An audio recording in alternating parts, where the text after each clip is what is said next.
throughout our entire system, whether it's Second Amendment or other fundamental rights, are analyzed by courts using a test called strict scrutiny.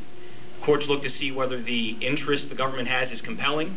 They look to see whether the manner in which the compelling government interest is being achieved, and they look to see whether or not the specific efforts that are being engaged upon are narrowly tailored to achieve those purposes. Our concern is that these initiatives are not sufficiently narrowly tailored, and that there is insufficient empirical evidence or otherwise to demonstrate that these initiatives would be successful in obtaining the purposes that the governor's office has set forth without unconstitutionally abridging fundamental rights. What do I mean about that specifically? We're dealing with 5 measures here, and there's a lot, so I'm going to try to focus in on some things to make it as clear as possible. With respect to the notion of a magazine restriction or a restriction of a specific set or type of firearms, this is concerning because we're looking at a measure that, remember the test, does it have a purpose that is compelling? Of course it does. The point of it is to enhance public safety. The second question is the means by which that test is being achieved sufficiently narrowly tailored? My point is that it wouldn't be.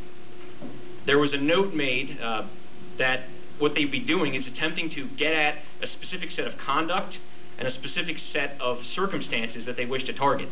However, it's overbroad. They would be targeting, as the specific example of the magazine ban outlines, thousands of lawful gun owners in the state of Delaware who have these magazines and who are not in violation of the law. But at the same time, they would be attempting to get a very narrow, very specific population, nefarious criminals who wish to do harm with these devices. A law that would be more narrowly tailored and would not be overbroad or burden the fundamental rights of civilians would be something like this.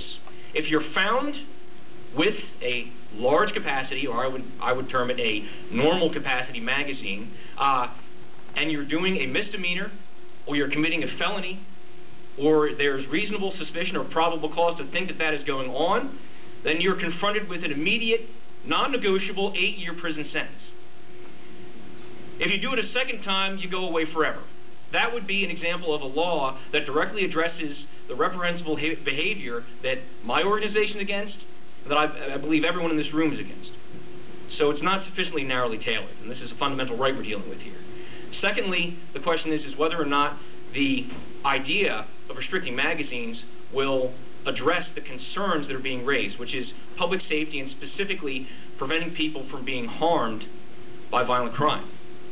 I think that the evidence out there is decisively that this will not have an effect. To cite one example, in 2003, the Centers for Disease Control released a report which studied a host of firearms laws. They studied specific bans of particular types of firearms, bans of so-called assault weapons with characteristics that I would describe as cosmetic. They examined shall-issue laws. They examined bans on ammunition, waiting periods.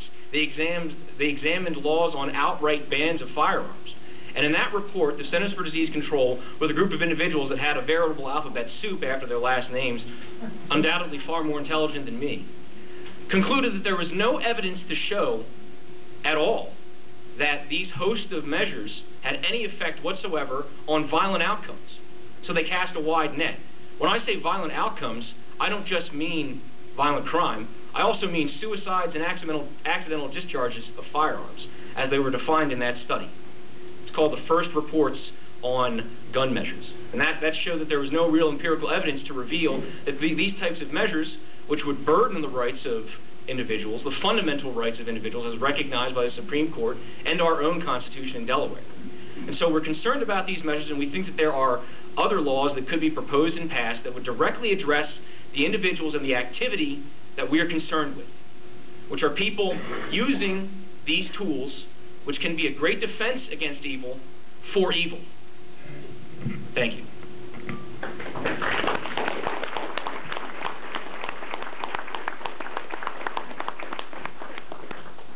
Good evening, everyone. My name is Brenda Mayrack, and I am here tonight representing the Delaware Coalition Against Gun Violence.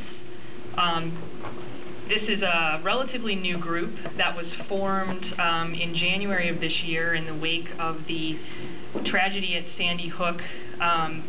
It's a group of Delawareans from across the state, from diverse backgrounds, and we're united behind coming up with sensible solutions to reducing and preventing, hopefully someday, gun violence in our state. And we had an event at Legislative Hall today in Dover where we formally announced our group. We do have a website. It is decagv.org, or I'm sure a Google search will come up with Delaware Coalition Against Gun Violence, and you'll be able to find us on the web. We are certainly